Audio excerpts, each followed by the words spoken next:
والتعلم والتعليم والتذكر والتذكير النفع والانتفاع والإفادة والاستفادة والحث على التمسك بكتاب الله وسنة رسوله صلى الله عليه وسلم ابتغاء وجهه والدعاء إلى الهدى دل الخير والهداية رشد ابتغاء وجهه مرضات قربه وثوابه سكن خاتمة عند الموت شفينا رسول الله سيدنا محمد صلى الله عليه وسلم يا آبائي وإخواني الأنبياء مسلم مشايخنا بالدين بركاتهم أسرارهم أنوارهم علومهم نفعاتهم في الدين والدنيا الآخرة بكل نية صالحة في خيرات الدنيا الآخرة وخاتمة عند الموت على ما نوى محمد صلى الله عليه وسلم سلفنا صحابة النبي محمد صلى الله عليه وسلم شصار الفاتحة شيطان الرجيم بسم الله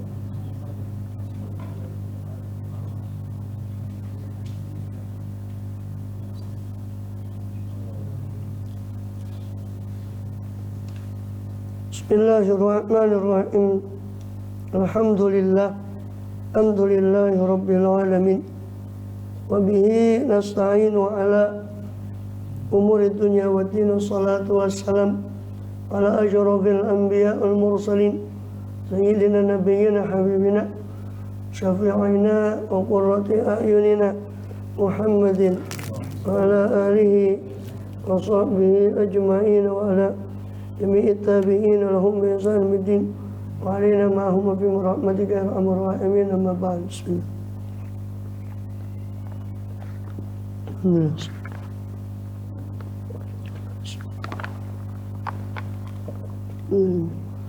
Al-Furat merahmatan apa? Alhamdulillah amma ba'd subhanaka la ilma lana alhamdulillah antal alim hakim bi syaddi yusil amri wa hamdatan min lisani qawli amin walhamdulillah.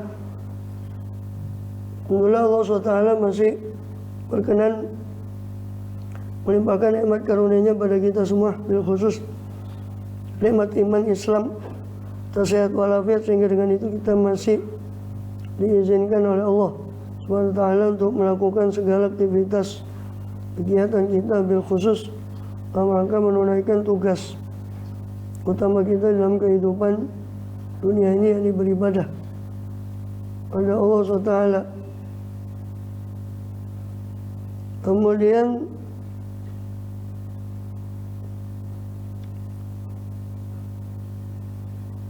kita masih melanjutkan pembahasan yang lalu dari kitab Jawahirul Quran daripada Hujjatul Islam Barakatul Anam Abi Hamid Muhammad bin Hamid Al-Ghazali At-Tusi rahimahullah radhiyallahu anhu amin. Terakhir masih di rangkaian Durarul Quran,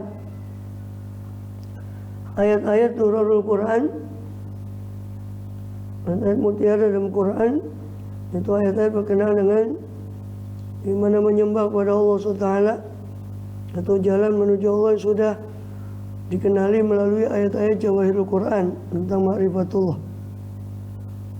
Yaitu pada rangkaian Durarul Quran pada surah Hud alaihissalam.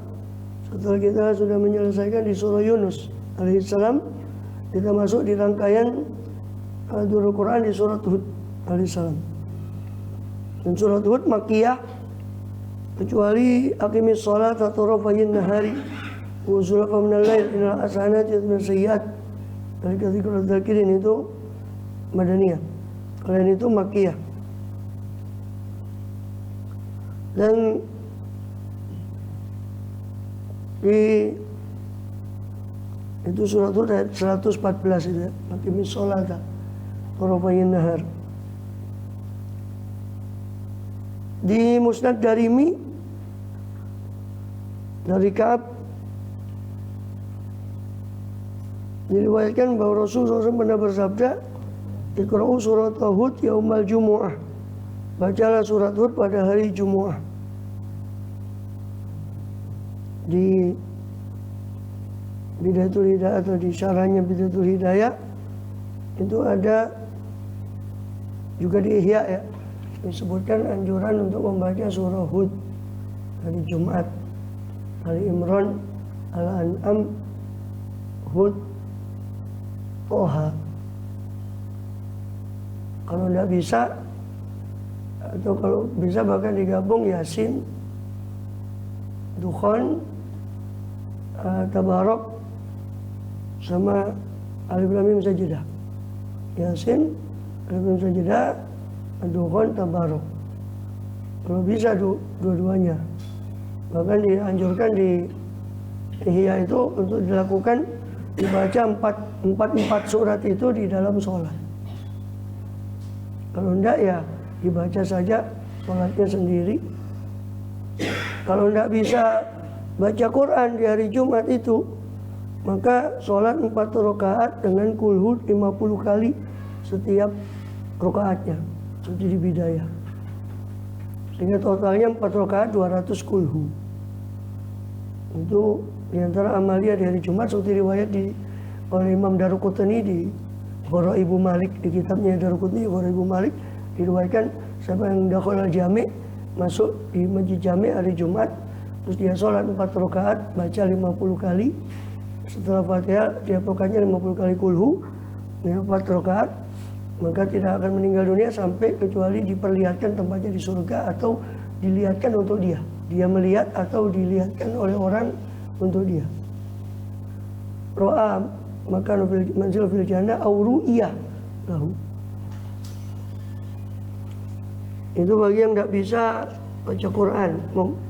Beliau anjurannya memperbanyak kulhu kalau lam yuhsinul qiraah, bagi yang tidak cakap untuk membaca Quran daripada keliru semua dan dosa, ya lebih baik baca kulhu. Kalau enggak, itu salah satu di antara surat yang dianjurkan dibaca hari Jumat adalah surat Hud ini alaihissalam.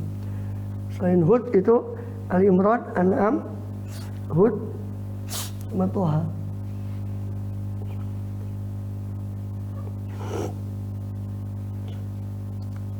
Kemudian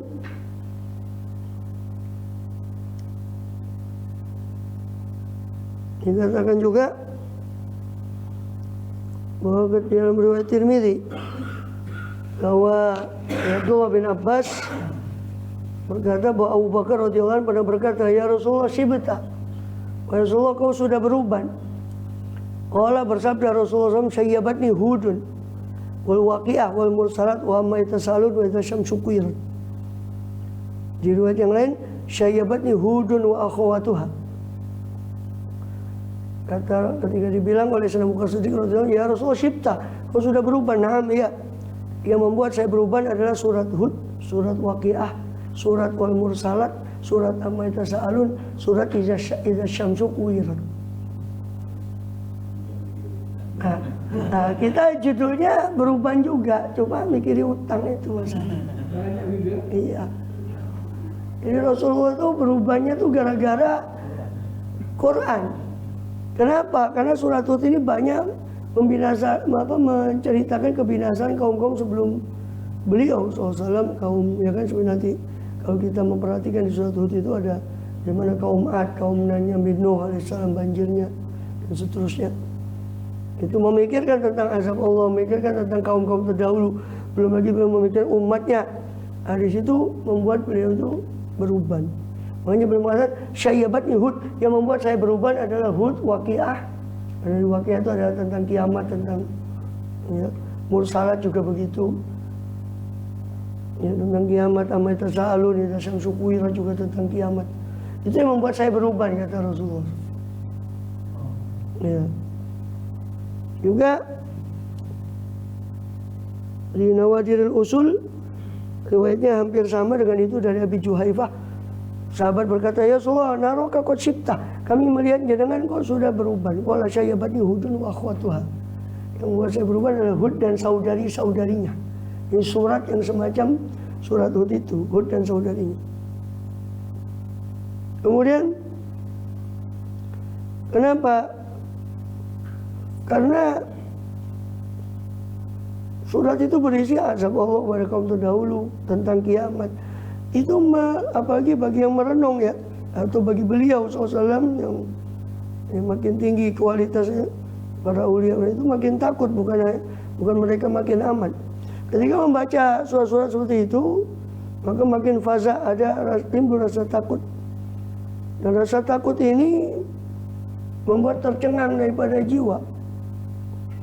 Dan tercengangnya jiwa itu membuat hawa kering di tubuh, membakar rutubah, sifat basah di tubuh, cairan itu, sehingga membuat uban itu tadi.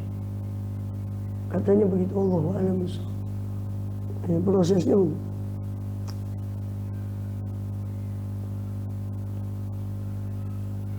Sehingga menguras daripada keringat.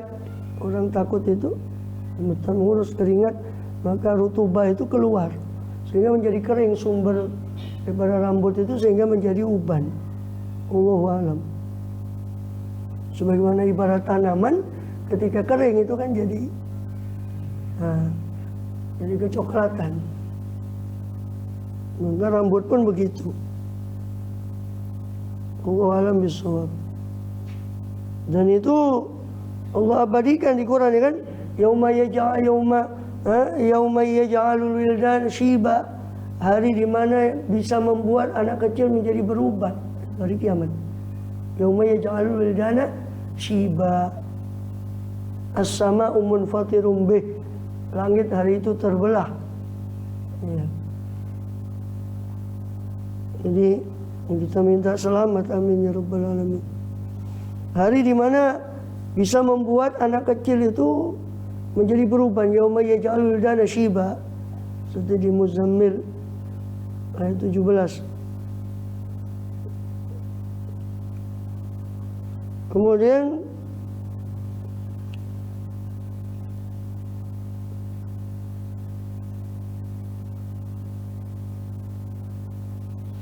adapun akhwatuha yang dimaksud saudari-saudarinya surat Hud, itu yang seperti itu. Surat Al-Haqqah, Sa'ala Sa'ilun, itu Syamsu Kuwirat, Al-Qari'an, dan macam-macam.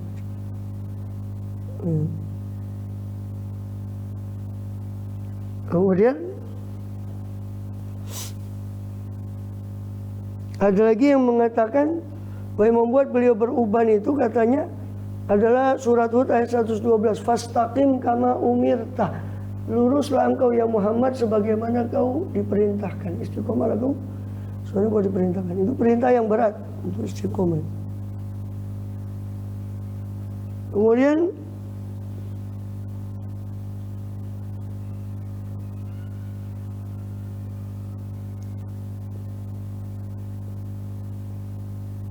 dan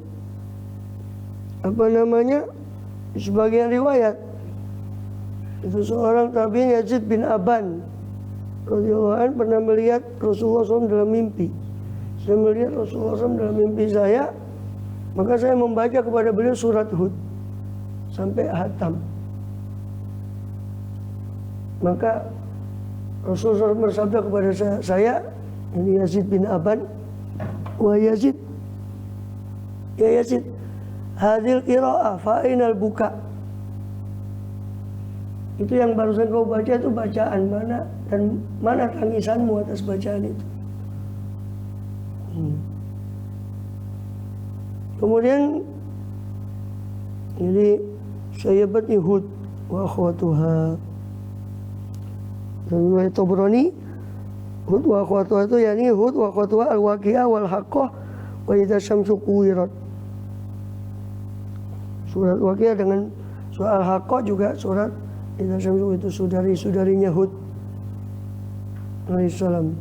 Bismillahirrahmanirrahim. Alif Lam Ra. Adapun Alif Lam Ra sudah lalu kita bahas ketika di awal-awal surat, sudah pernah kita bahas beberapa kali tentang huruf-huruf fawatihus suwar. Ya, ada yang menyambung Alif Lam Ra, Ha Mim Nun, itu berarti Ar-Rahman. Allahu a'lam. Intinya ada berapa pendapat, ya kan? Ada matan itu judul surat Alif Lam Ra kitabun uqimat. Ini sebuah kitab. Alif Lam Ra 3 ayatul kitabil mubin. Alif Lam Mim dzalikal kitabun. Mesti kalau Al-Fatihah surat itu diikuti dengan sumpah dengan Al-Qur'an. Seolah Allah berfirman, Alif Lam Ra, Alif Lam Mim itu hurufnya Quran.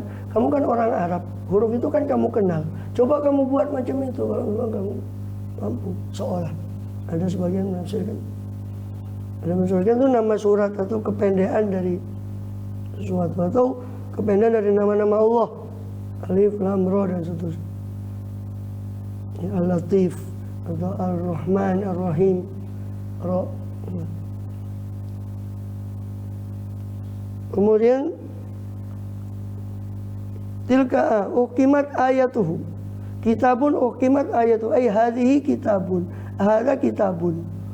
Ini sebuah kitab yang uqimat ayatuhu, yang telah dikuatkan, dikokohkan ayat-ayatnya. Atau maknanya uqimat, yang Ibnu Abbas mengatakan ayatnya itu muhkam. Muhkam itu lawannya mansukh. Telah dimuhkamkan ayat-ayatnya, tidak dinasakh. Maksudnya tidak dinasakh oleh kitab lain, karena Quran ini kitab yang terakhir. Maka dia yang menasakh kitab terdahulu, bukan dia yang dinasakh. Uqimat ayatul, telah dikokohkan ayat-ayatnya. Tsumma fussilat, kemudian ditafsil, diperinci hukum-hukumnya, yang halal, yang haram.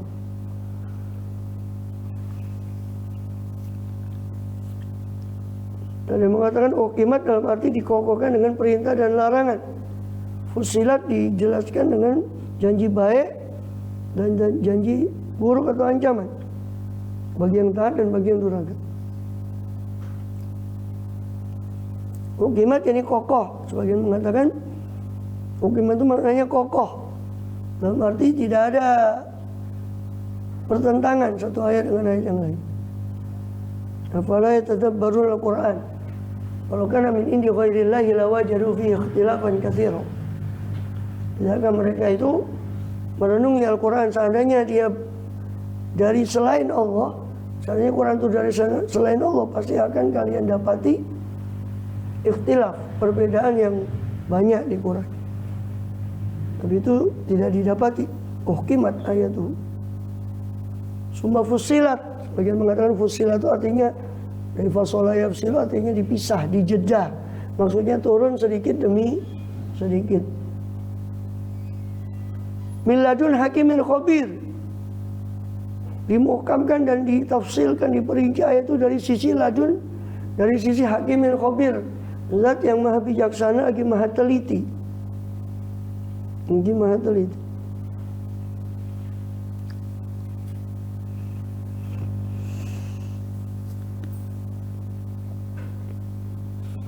Jadi muhkam dalam lafadznya, uqimat yakni kokoh dalam lafadznya, mufassalah fussilat, ini diperinci dalam maknanya. Ini sempurna baik lafadz maupun maknanya. Uqimat ayatu tsumma fussilat. Miladun hakimin khabir, dari sisi Allah yang maha bijaksana ucapan dan hukumnya, khabir Allah yang maha teliti, mengerti tentang kesudahan segala perkara. Sehingga kalau itu Quran itu dari yang bijaksana, pasti hukumnya semuanya bijaksana. Dari yang maha teliti, maha mengetahui, pasti hukumnya tepat. Karena maha mengetahui. Sebab dalam teori kebijakan itu seorang makin bisa membuat satu kebijakan yang betul-betul itu ketika dia makin banyak informasi yang dia terima, insya Allah kebijakan yang dihasilkan makin mendekati kebijakan. Nah, bagaimana dengan Allah yang maha mengetahui segala-galanya? Pasti hukumnya adalah bijaksana, khabir, maha teliti.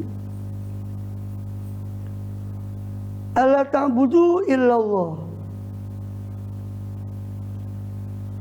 Salah satu isi Quran yang muhkam adalah masalah tauhid, atau yang paling utama di antara ayat Quran itu alla ta'budu illallah. Hendaknya kalian tidak menyembah kecuali kepada Allah.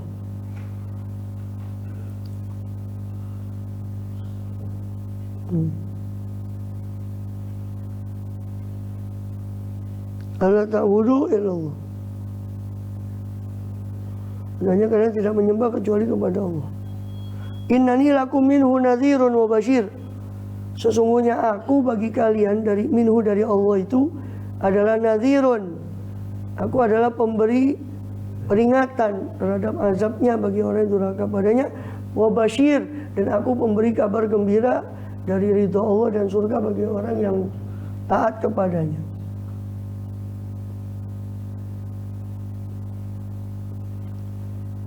Kemudian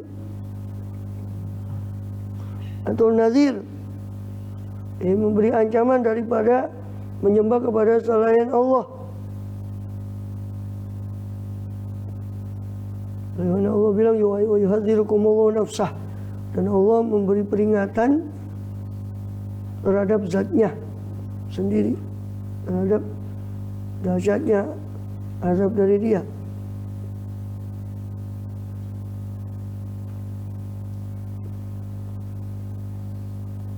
Maka dikatakan, ya kan, alla ta'budu illallah.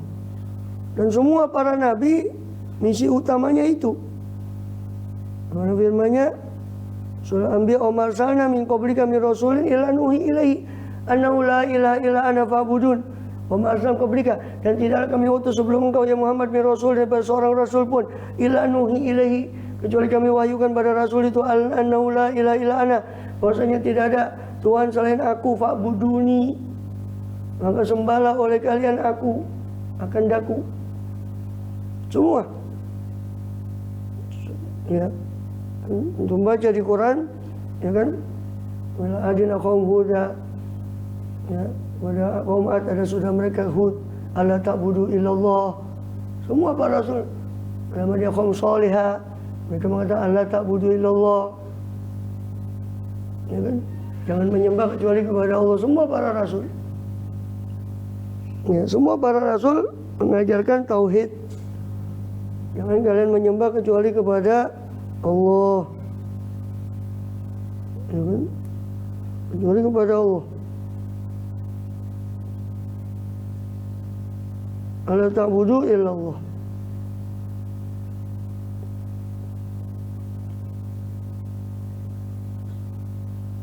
Semua terlepas dari validitas kitab terdahulu, perjanjian lama, perjanjian baru.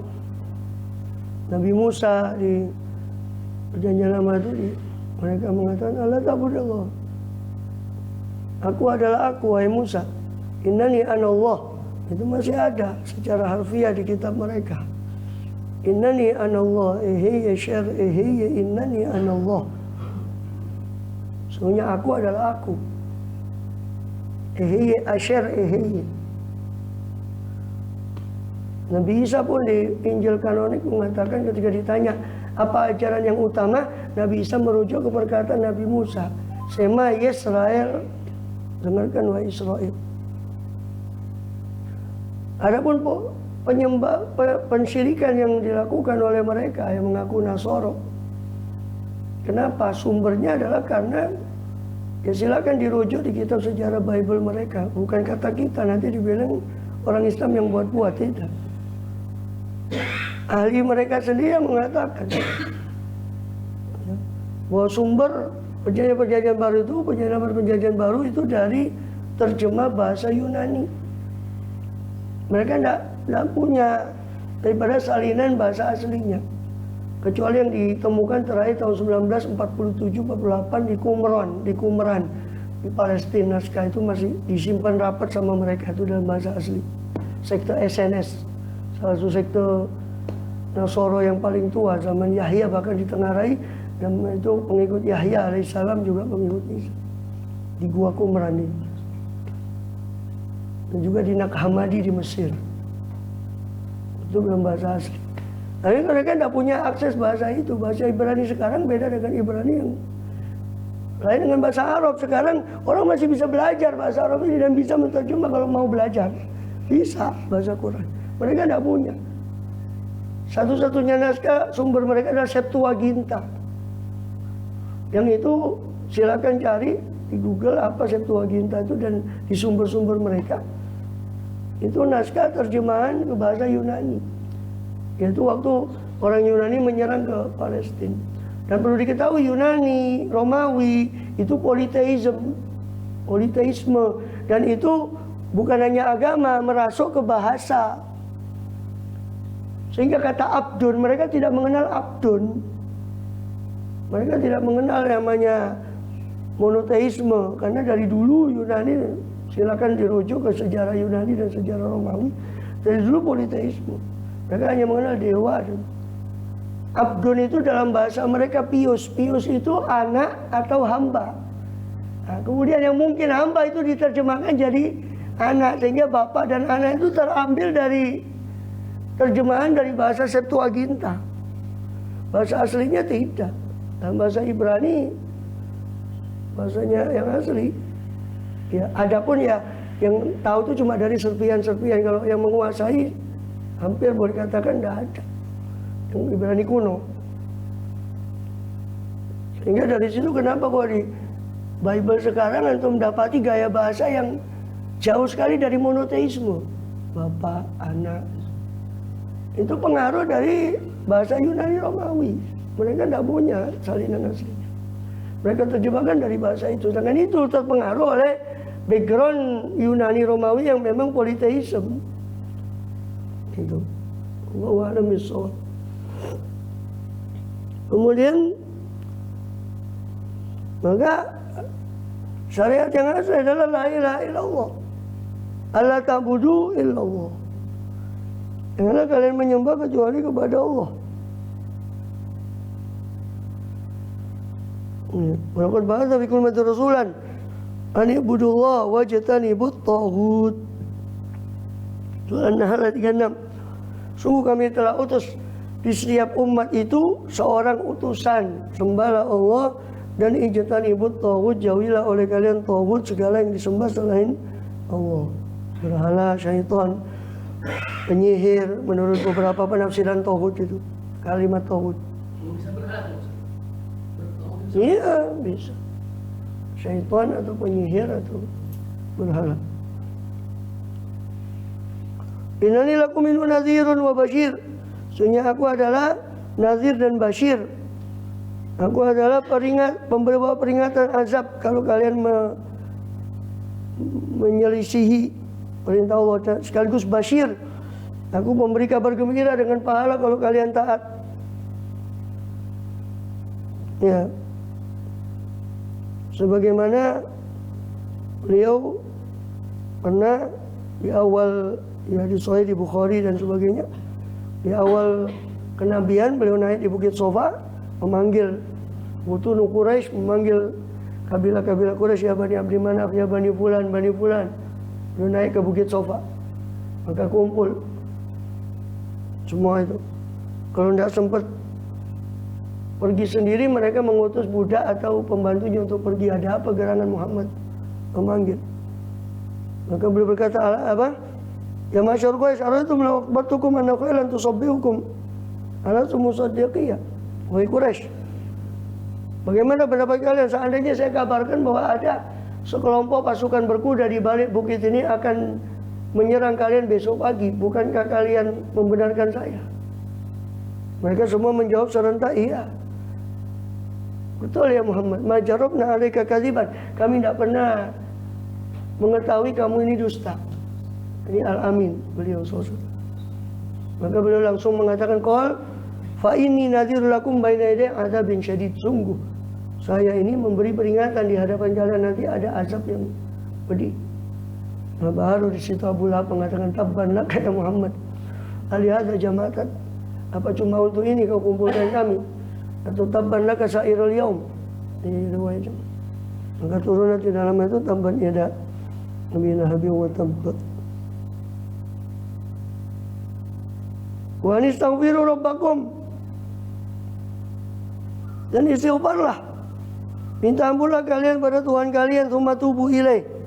Kemudian taubatlah kalian pada Tuhan kalian.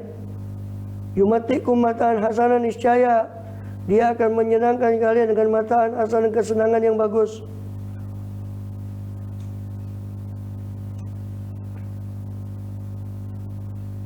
Jadi selain kalian memperbarui tauhid kalian la ilaha illallah, kemudian setelah itu, setelah kalian bertauhid, minta ampunlah kalian kepada Tuhan kalian dan taubatlah kepadanya, kembali kepada Dia, kepadanya dengan ketaatan.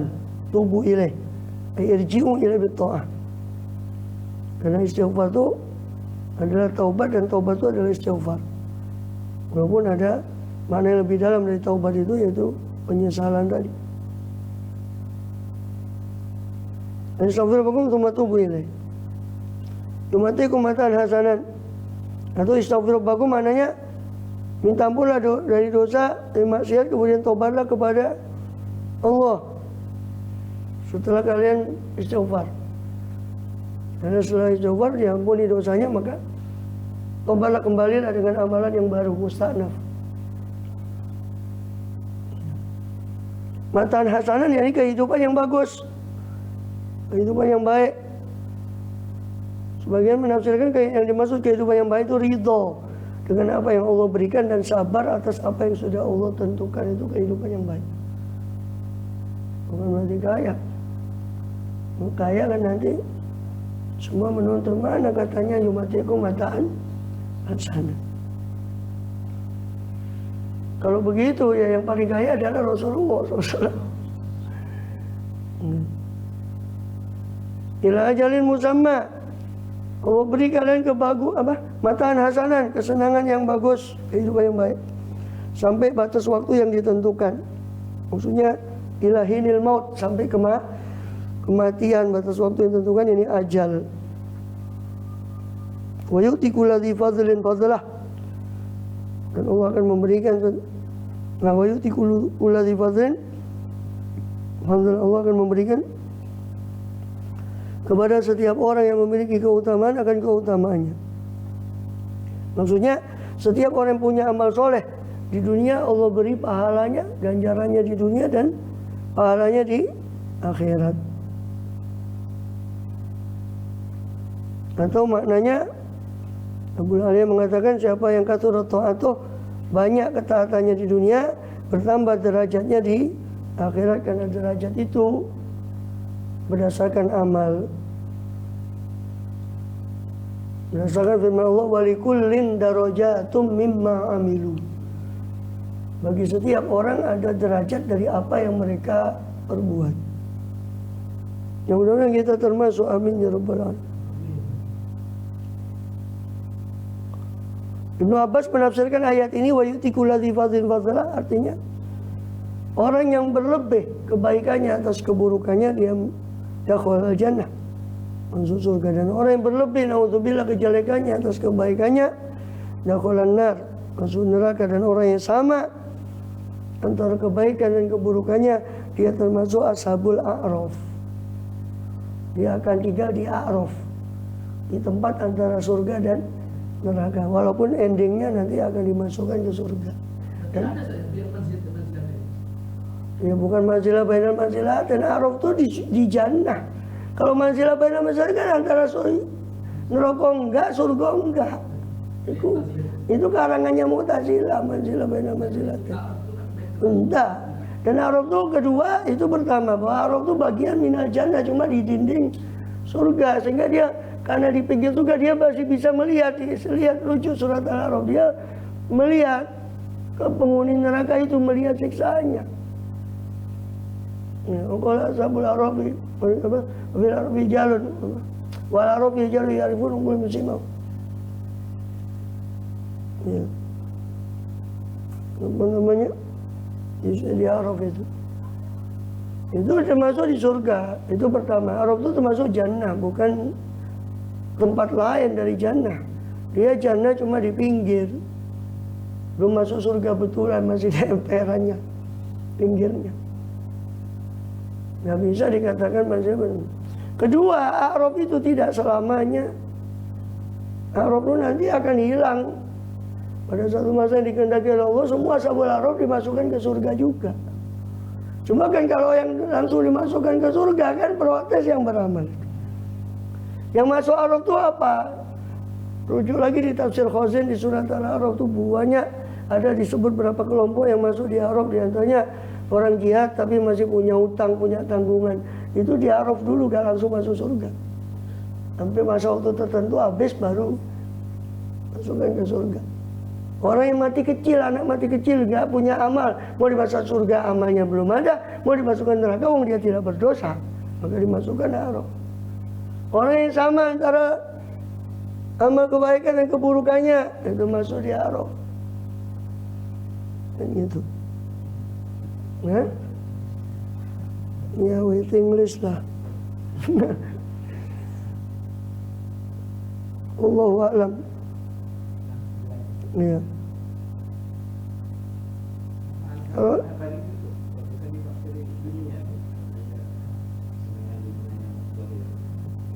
ya itu diantaranya. Tadi kan sudah dijelaskan. Mata anak sana itu ada beberapa pendapat.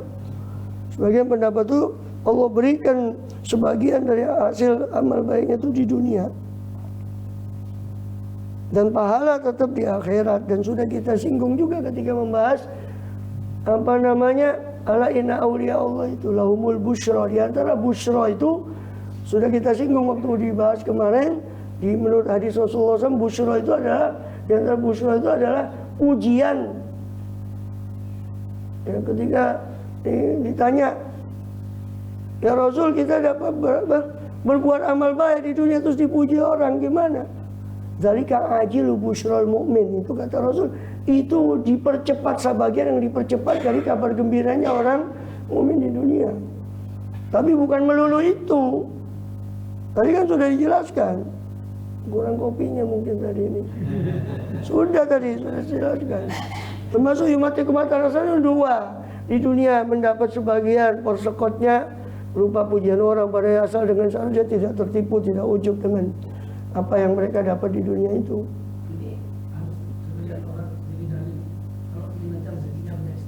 Ya enggak, kan tadi makanya sudah saya sudah singgung juga masalah itu. Mata anak sana itu. Ya kan? Ini Aisyul Hasan. Mata Hasan itu Aisyul Hasan. Apa Aisyul Hasan itu? Bukan kaya, ridho bil maisur, ya, wasober alal makdur, itu maksud ditafsir Mata Hasanah itu. Bukan kaya, tapi Allah kasih keridhaan, Allah kasih nerimo yang pandom sehingga hidupnya itu tentram.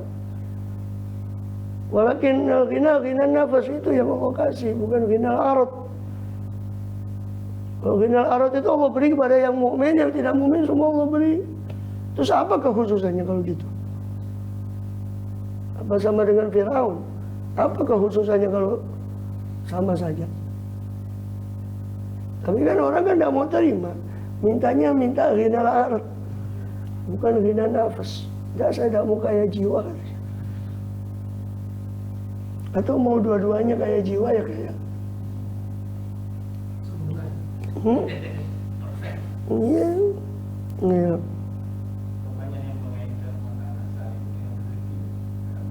Enggak. Sebagian iya, kalau sepenuhnya tidak. Salah satu yang Allah berikan mata satu ya di dunia itu dengan rezeki itu dalam arti sebagian kecil. Ridho bil maisur wa sabr alal makdur. Itu Aisyul Hasan. Dan memang yu'tikulladhi itu, yu'tikulladhi fadlin fadla itu, yakni yu'tikulladhi amalin soleh fid dunia ajrohu wa thawabahu fil akhirah. Orang yang punya amal soleh di dunia, pahalanya nanti akan didapat di akhirat. Itu yu'tikulladhi fadlin fadla.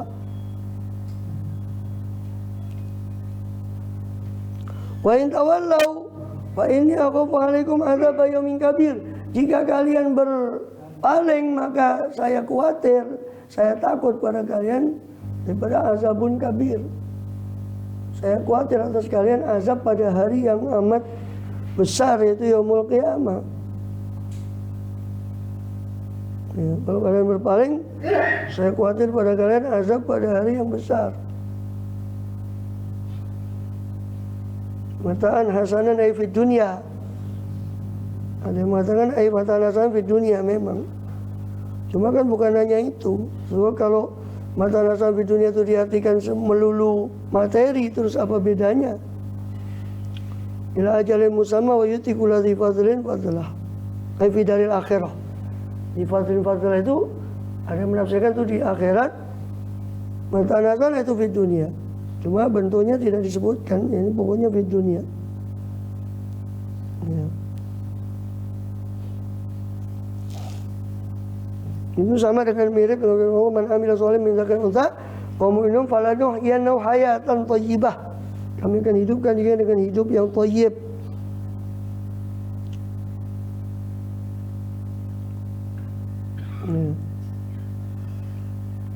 Lalu di ayat yang lain di surat Hud nanti akan kita dapati di ayat 52 wa yakum istaghfir rabbakum tsumma tubu ilaihi ummatikum mataan tsumma tubu ilaihi yursilis sama alaikum midrara wa yazikum quwatan ila quwatikum.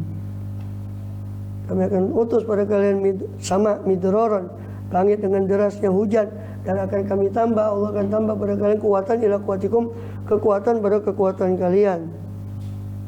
Dan ini yang terputus dengan kematian, ajalun musamma ini. Itu kenikmatan di dunia.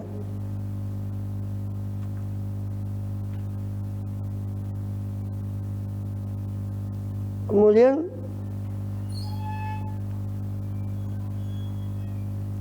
adapun kulati fadlin fadlah itu adalah apa yang dilakukan oleh insan setiap harinya dari amal soleh atau ucapan atau amalan, dengan kakinya, tangannya, lesannya, atau dengan hartanya. Itu fadlullah.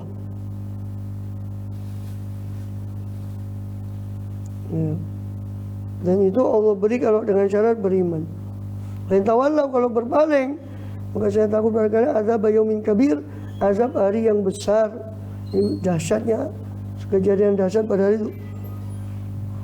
Sebagian menafsirkan yaumul kabir itu yaumul Badar. Berarti ini khusus pada kafir Quraisy karena memang ayatnya Makkiyah. Ya. Kemudian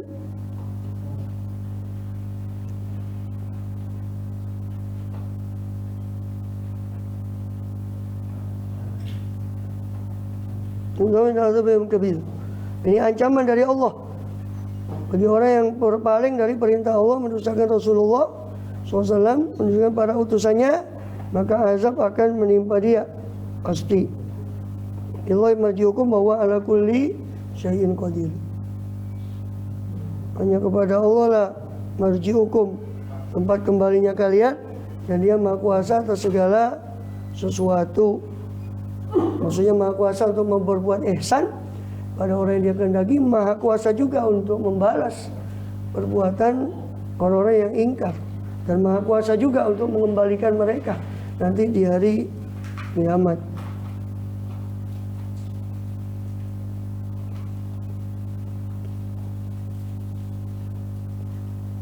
Sebagian mengatakan ulati fadlin fadlah dalam arti siapa yang beramal keburukan ditulis satu keburukan, siapa yang beramal satu kebaikan ditulis 10 kebaikan. Itu diantara yang dibawa oleh Rasulullah setelah Isra Mi'raj, dari Isra Mi'raj. Kalau dibalas dengan keburukan ya, yang dulu di dunia, maka tetaplah 10 kebaikan tadi. Tapi kalau tidak dibalas di dunia, maka diambil nanti dari 10 kebaikan itu di akhirat.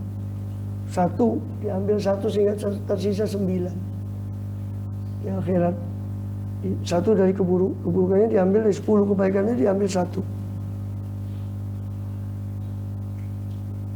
Maka halaka man ghalaba ahadu asyara, maka celakalah orang yang satuannya mengalahkan puluhannya. Satuannya mengalahkan puluhannya, itu celaka. Karena orang berbuat buruk ditulis 1 keburukan, berbuat 1 kebaikan ditulis 10. Maka celaka orang yang satuannya mengalahkan puluhannya. Sudah dibegitukan koyo si ake elee, ikulah kebacut. Ya na'udzubillah min qudzubillah. Jangan sampai kita masuk yang kayak gitu. Mendanio kalau disamakan 1 atau 10 tambah celaka gitu. Yang ini 1 banding 10 si ake 1 daripada 10. Ya Pak. Allahu a'lam. Kalau orang yang lebih banyak kebaikannya itu kan termasuk beruntung. Iya. Itu tanpa neraka, masuk surga. Nah itu kan di riwayat yang lain itu ada rahmat dari Allah, sehingga Allah kalau sedikit ya Allah maafkan yang sedikit ini, sehingga langsung Allah masukkan ke. Ya di riwayat yang lain kan begitu memang. Itu tahta masyiatillah. Rasul cuma bilang di riwayat yang lain juga, ada beberapa riwayat yang menjelaskan itu. Satu tentang hadis tentang baiat itu, siapa yang melanggar dari baiat tadi, maka itu tahta masyiatillah. Siapa yang melakukan kebaikan, ya dia jelas selamat. Siapa yang melanggar, maka itu tahta masyiatillah. In syaa afa'anu wa in syaa adzabahu. Itu di bawah masyiatullah, kersane Allah, kersane pangeran, kehendak Allah